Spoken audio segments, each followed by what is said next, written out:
السلام علیکم ورحمۃ اللہ وبرکاتہ۔ ہماری زندگی کا ہر دن نہایت اہم دن ہے جو ہمیں زندگی میں ایک ہی بار ملتا ہے۔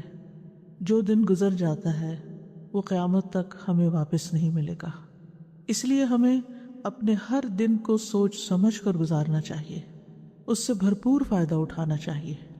ہر دن یادگار دن ہو، ہر دن ایسا دن ہو کہ جس کے بارے میں جب ہم قیامت کے دن اپنے اعمال نامے کو دیکھیں گے تو اس وقت ہم خوش ہو جائیں۔ ہماری زندگی ایک ایک دن سے مل کر بنتی ہے، دنوں سے مل کر ہفتے بنتے ہیں، ہفتوں سے مل کر مہینے، اور پھر سال، اور پھر سالوں پر محیط زندگی، جو کہ آخرت کے مقابلے میں بہت ہی تھوڑی ہے، بہت ہی چھوٹی ہے۔ اور دراصل یہ زندگی ہماری آخرت کی کھیتی ہے۔ یہاں ہم جو کچھ بوئیں گے، جو کچھ اگائیں گے، وہی کل کو پائیں گے۔ اس لیے بھی نہایت ضروری ہے کہ ہم اچھی اچھی چیزیں یہاں، اچھے اچھے اعمال ایسے کریں کہ کل جب ہم قیامت کے دن جائیں تو واقعی اپنی کھیتی کو دیکھ کر خوش ہو جائیں۔ سورۃ الحج میں اللہ تعالیٰ فرماتے ہیں، اے لوگو جو ایمان لائے ہو، رکوع کرو اور سجدہ کرو اور اپنے رب کی عبادت کرو اور نیکی کرو تاکہ تم کامیاب ہو جاؤ۔ تو کامیاب ہونے کے لیے نہایت ضروری ہے کہ ہم نیک کام کریں، رکوع، سجدے اور عبادت کے علاوہ باقی نیکیوں کی طرف بھی توجہ دیں۔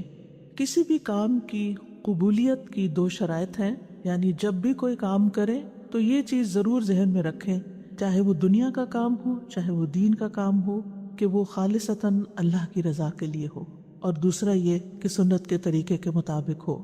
اور اگر ہمارے دن بھر کے کام ان دو شرائط پر پورے اترتے ہوں گے تو انشاءاللہ وہ سب خیر کے کام ہی کہلائیں گے، اور اگر زندگی اس طرح گزرتی گئی تو انشاءاللہ فلاح پائیں گے، کیونکہ وَفْعَلُوا الْخَيْرَ لَعَلَّكُمْ تُفْلِحُونَ۔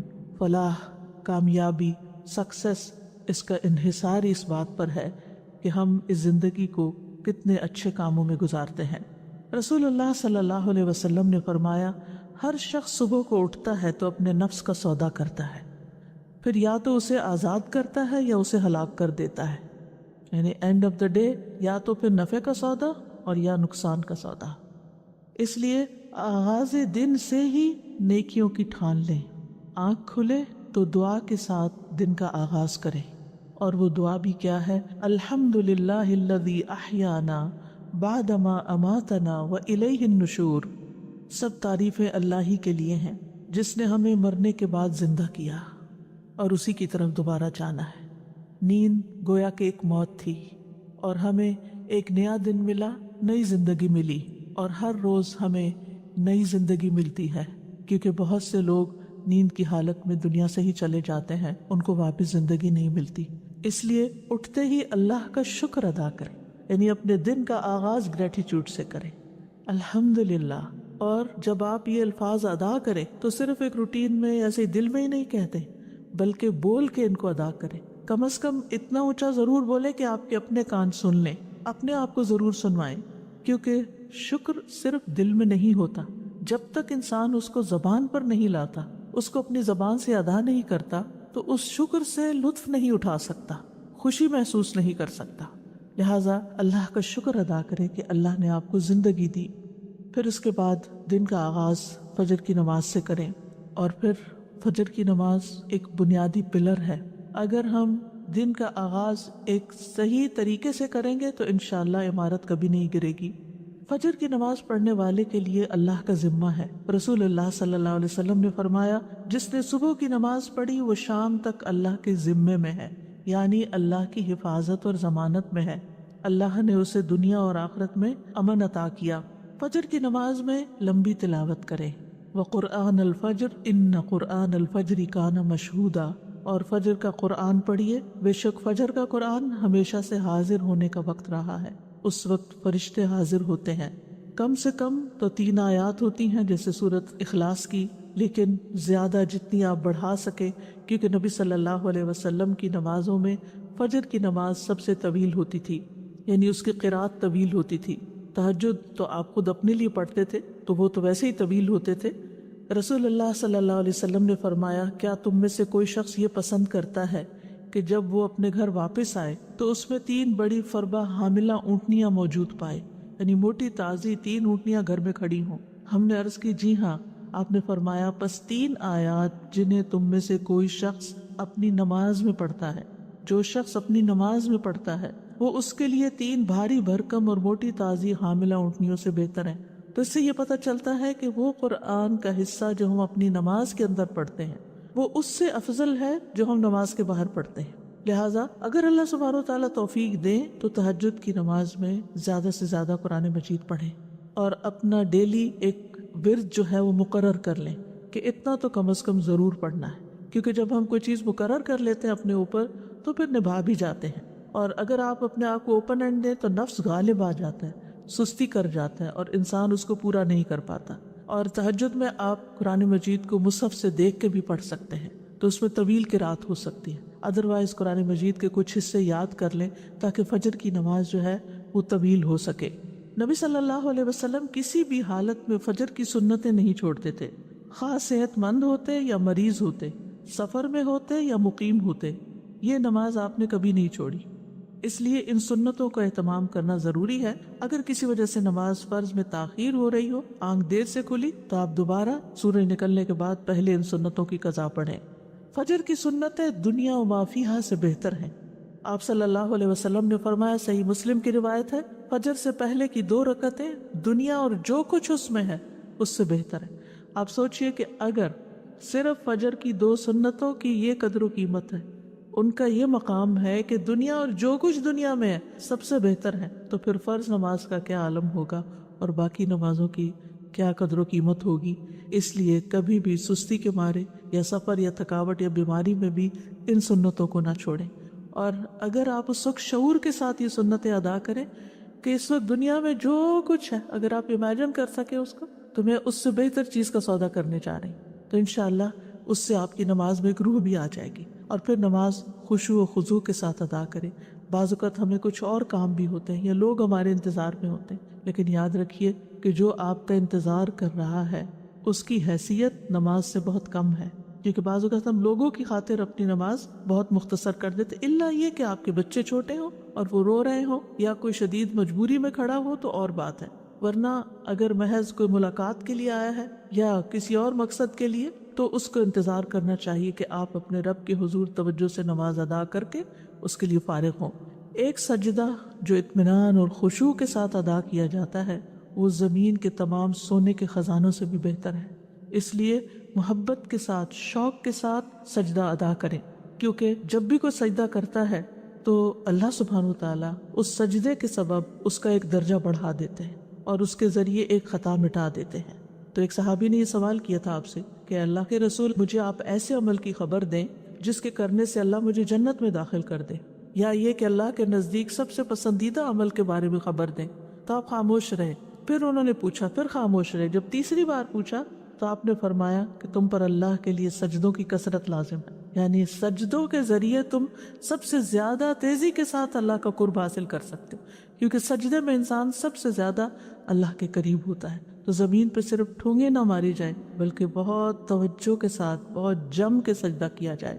نماز ختم ہونے پر اذکار ضرور کریں، اور سب سے پہلا ذکر اللہ اکبر، استغفر اللہ، استغفر اللہ، استغفر اللہ کے بعد کیا ہے؟ اللہم انت السلام ومنک السلام تبارکت یا ذا الجلال والاکرام۔ اس کو اگر آپ شعور کے ساتھ پڑھتے ہیں تو آپ کے اندر ایک سلامتی کی فیلنگ آتی ہے اور آپ کی وریز اور فکر اور پریشانیاں ختم ہوتی ہیں۔ اس لیے پوری توجہ کے ساتھ یہ دعا پڑھیں۔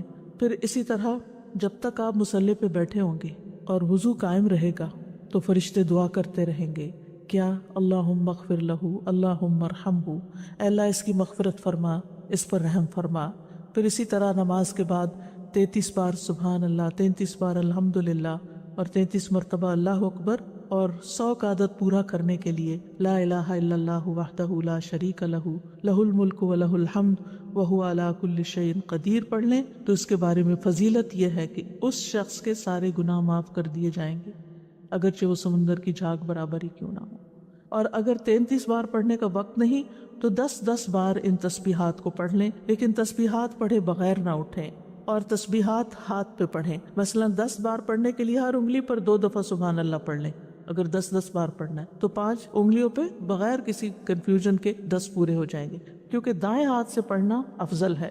اور اسی طرح اگر آپ 33 بار پڑھنا چاہتے ہیں تو آپ ایک دفعہ نیچے سے اوپر کو 3 دفعہ اور دوسری دفعہ اوپر سے نیچے کو 3 دفعہ دائیں ہاتھ پہ پڑھیں، تو اس طرح 30 دفعہ ہو جائے گا، اور پھر ایک دفعہ اور چھوٹی انگلی پر 3 دفعہ مزید پڑھ کے 33 بار ہو جائے گا۔ یسیرہ رضی اللہ عنہا سے روایت ہے کہ نبی صلی اللہ علیہ وسلم نے عورتوں کو حکم دیا کہ وہ تکبیر، تقدیس اور تحلیل کی محافظت کریں اور تسبیح کو انگلی کے پوروں سے شمار کریں، اس لیے کہ قیامت کے دن ان سے بھی پوچھا جائے گا، سوال کیا جائے گا، اور وہ جواب دیں گی، یہ بولیں گی، تو یہ کیا گواہی دیں گی ہمارے حق میں کہ انہوں نے ہم پر اللہ کا ذکر گنا تھا۔ فجر کی نماز کے فوراً بعد سورج نکلنے سے پہلے پہلے صبح کے اذکار پوری توجہ کے ساتھ کریں۔ اللہ تعالیٰ فرماتے یا ایھا الذین آمنوا اذکروا اللہ ذکرا کثیرا وسبحوہ بکرۃ واصیلا، اے ایمان والو اللہ کو بکثرت یاد کیا کرو اور صبح و شام اس کی تسبیح کیا کرو۔ اور جو شخص صبح و شام 100 دفعہ سبحان اللہ و بحمدہ پڑھتا ہے تو قیامت کے دن کوئی شخص اس سے زیادہ افضل عمل نہیں لا سکتا سوائے اس کے جس نے اس کے برابر پڑھا ہو یا اس سے زیادہ پڑھا ہو۔ اور کوشش کیجئے کہ اپنی نماز کی جگہ پر ہی بیٹھے ہوئے اذکار مکمل کر لیں، کیونکہ فجر کی نماز سے لے کر سورج طلوع ہونے تک بیٹھنے کا اجر بہت بڑا ہے۔ رسول اللہ صلی اللہ علیہ وسلم نے فرمایا جو شخص صبح کی نماز جماعت کے ساتھ ادا کرے پھر بیٹھا اللہ کا ذکر کرتا رہے یہاں تک کہ سورج نکل آئے، پھر 2 رکعتیں پڑھے، اس کے لیے 1 حج اور 1 عمرے کا ثواب ہے۔ حضرت انس فرماتے ہیں کہ پھر رسول اللہ صلی اللہ علیہ وسلم نے فرمایا تامتن تامتن تامتن، مکمل مکمل مکمل ثواب ہے، یعنی حج اور عمرے کا۔ اس لیے اس وقت کو ذکر اذکار میں، اللہ کی عبادت میں، اور یہ بھی ہے کہ اگر آپ قرآن کی تلاوت تہجد میں نہیں کر چکے تو اس وقت میں آپ قرآن مجید کی تلاوت بھی کر سکتے ہیں، لیکن یہ اسی وقت ہو سکتا ہے جب آپ تھوڑا وقت پر اٹھیں، یہ نہیں کہ سورج نکلنے سے 15 منٹ پہلے اٹھیں تو اس وقت یہ فضیلت آپ حاصل نہیں کر سکتے، اذان کے ساتھ ہی اٹھ جائیں اور پھر اس وقت میں اپنے صبح شام کے اذکار، کیونکہ صبح شام کے جو اذکار ہیں، صبح کے اذکار خاص طور پر، یہ آپ کے لیے حفاظت کا ذریعہ بھی ہے، اور یہ اسی وقت حفاظت کا ذریعہ ہے جب آپ ان کو سورج نکلنے سے پہلے پڑھتے ہیں۔ اور اس کے ساتھ ساتھ یہ بھی ہے کہ اگر آپ بیٹھ کے تھک رہے ہیں تو ساتھ ساتھ آپ سٹریچز بھی کر سکتے ہیں، اپنی گردن کو موڑ سکتے ہیں، اپنے بازوؤں کو سانس لے سکتے ہیں، بیچ میں اپنے پاؤں کی ایکسرسائز کر سکتے ہیں، لیکن یہ ہے کہ آپ اس وقت کو اللہ سبحانہ وتعالیٰ کے ذکر اور عبادت میں ہی گزاریں۔ اور قرآن مجید کی تلاوت جو ہے یہ بڑا ہی نفع مند کام ہے۔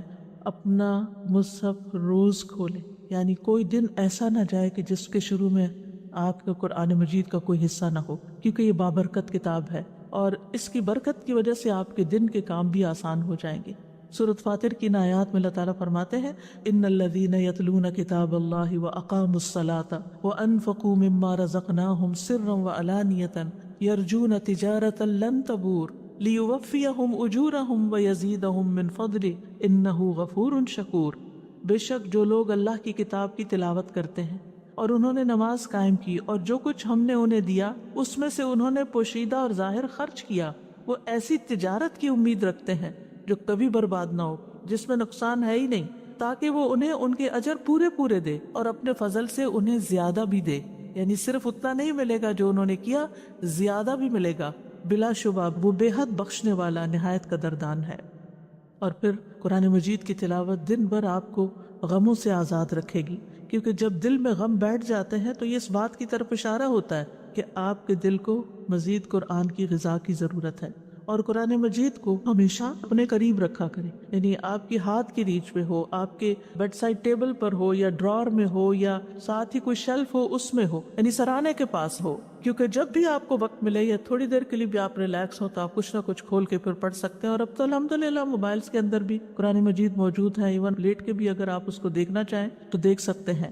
اور یہ اس اعتبار سے بھی سراہنے کی بات میں کر رہی ہوں کیونکہ جب انسان کو دفن کر دیا جاتا ہے قبر میں تو فرشتہ اس کے سر کی طرف سے عذاب دینے کے لیے آتا ہے، تو تلاوت قرآن اس کو دور کر دیتی ہے، اور جب فرشتہ سامنے سے آتا ہے تو صدقہ اس کو دھکیل دیتا ہے، اور جب پاؤں کی طرف سے آتا ہے تو مساجد کی طرف چل کے جانا اس کو دور کر دیتا ہے۔ تو کتنا ضروری ہے کہ ہم ان نیک اعمال کو روزانہ کی بیس پہ کرتے رہیں تاکہ مرنے کے بعد جب ہم اپنی قبر میں ہوں تو پرسکون ہوں۔ اور اگر آپ کو اللہ تعالیٰ توفیق دیتا، اور خصوصاً وہ خواتین جو بزرگ ہیں، جن کے بچے چھوٹے نہیں، یا جو جاب نہیں کرتی، جو اپنے گھر پہ ہوتے ہیں یا ریٹائر ہو چکے ہیں، تو ان کے لیے یہ نیکیاں کمانے کا بہت ہی اچھا وقت اور موقع ہے کہ وہ سورج نکلنے تک انتظار کریں، عبادت کریں، اور پھر اس کے بعد جب اشراق کا وقت ہو تو اشراق پڑھیں۔ اور اس کے بارے میں حدیث قدسی ہے، رسول اللہ صلی اللہ علیہ وسلم نے فرمایا، تمہارا رب فرماتا ہے، اے ابن آدم، کیا تم اس بات سے عاجز آ گئے ہو کہ تم دن کے ابتدائی حصے میں 4 رکعتیں پڑھو؟ میں ان کے بدلے میں تمہارے دن کے آخر تک تمہیں کفایت کروں گا، یعنی تمہارے سارے کام بنا دوں گا۔ پھر اس کے بعد پہلی چیز یہ کہ ناشتہ کریں۔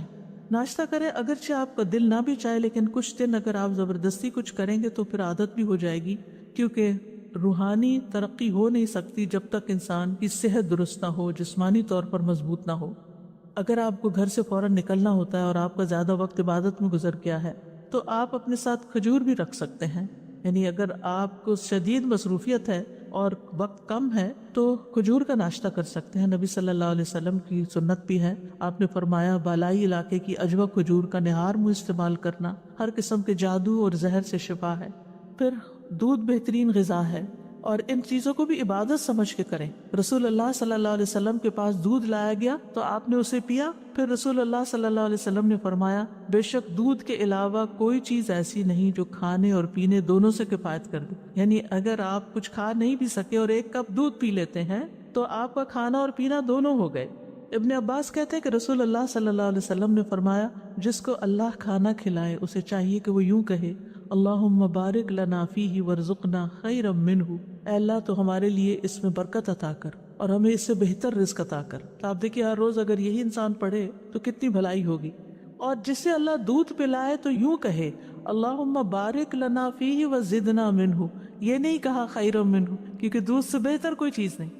اے اللہ تو ہمارے لیے اس میں برکت عطا فرما اور ہمیں اس سے زیادہ دے، یعنی مزید دودھ عطا فرما۔ اور پھر یہ کہ آپ اپنے دن کے کام کاج شروع کریں اور صبح صبح یہ نیت کریں اور اپنے منہ سے دہرایا بھی کریں کہ حیاتی کلھا للہ، میری ساری زندگی اللہ کے لیے، میرا سارے دن کے کام اللہ ہی کی خاطر ہیں۔ قل ان صلاتی ونسکی ومحیای ومماتی للہ رب العالمین، کہہ دیجئے بے شک میری نماز، میری قربانی، میری زندگی، میری موت اللہ کے لیے ہے جو جہانوں کا رب ہے۔ تو جب آپ نیت کر لیں گے ایک دفعہ کہ میرے آج دن کے سارے کام اللہ کی خاطر، تو پورا دن ہی آپ کا انشاءاللہ عبادت میں گزرے گا۔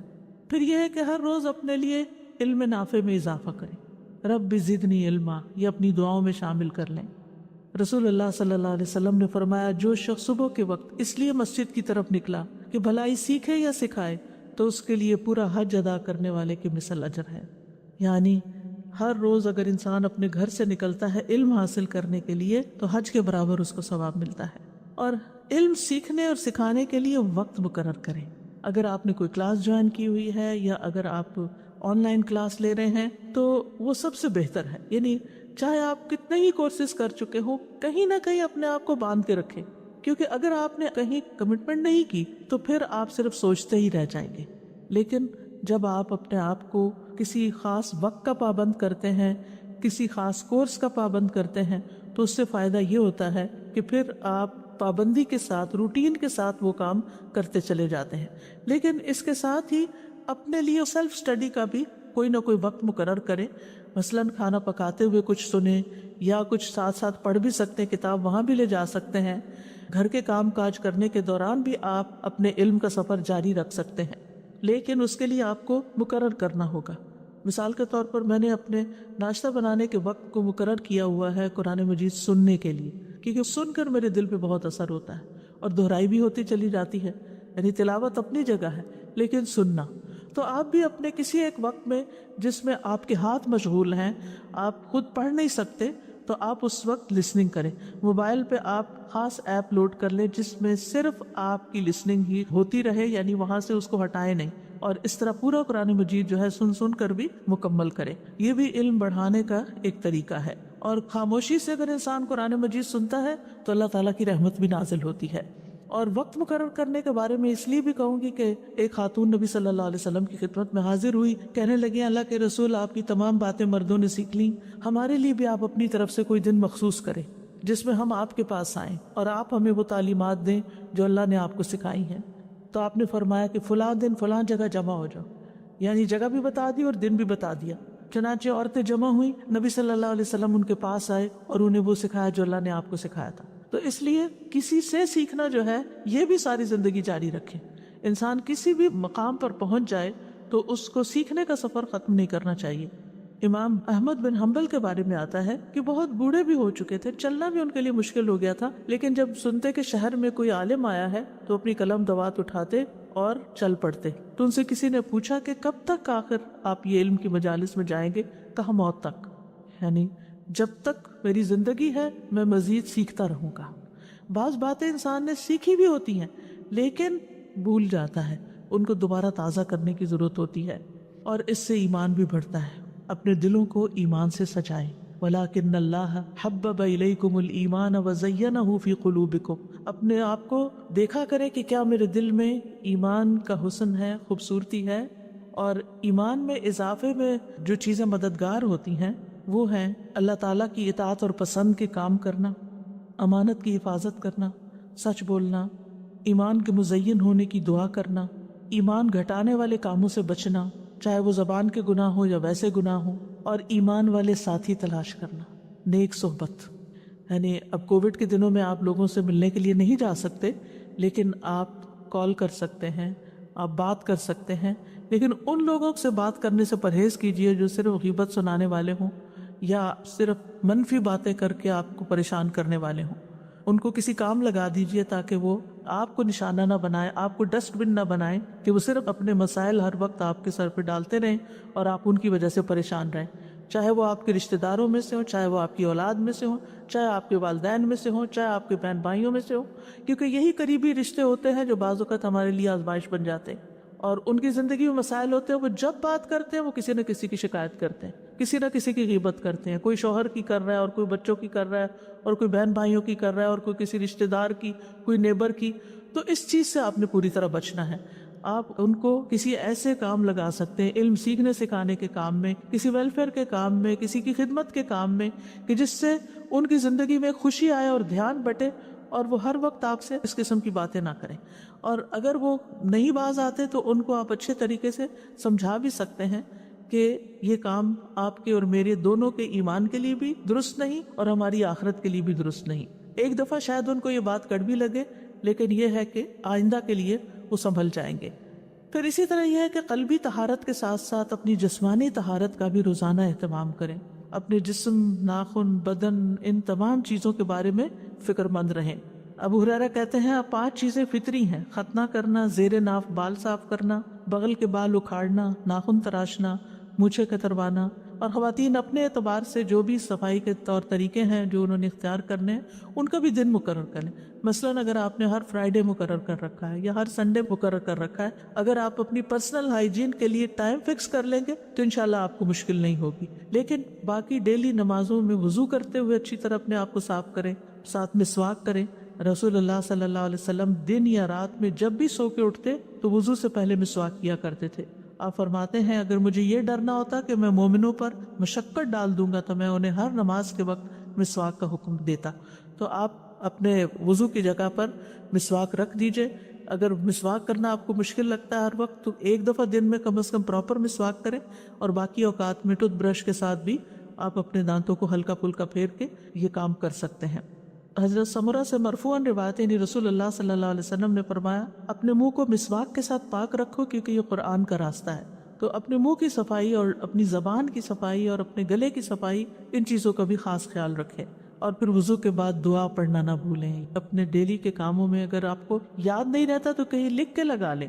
رسول اللہ صلی اللہ علیہ وسلم نے فرمایا جو وضو کرے اور اچھی طرح وضو کرے پھر یوں کہے اشہد ان لا الہ الا اللہ وحدہ لا شریک لہ واشہد ان محمدا عبدہ ورسولہ اللہم اجعلنی من التوابین واجعلنی من المتطہرین، اس کے لیے جنت کے 8 دروازے کھول دیے جائیں گے، وہ ان میں سے جس میں سے چاہے داخل ہو جائے۔ سبحان اللہ، کتنی مختصر سی دعا ہے لیکن کتنا بڑا اجر ہے، اس لیے اس کو نہ بھولیں۔ پھر اسی طرح یہ ہے کہ وضو کے بعد اگر آپ اذان سن رہے ہیں تو اذان کا جواب دینا نہ بھولیں۔ رسول اللہ صلی اللہ علیہ وسلم نے فرمایا جو شخص اذان سن کر یہ کہے یعنی اللہم رب ھذہ الدعوۃ التامہ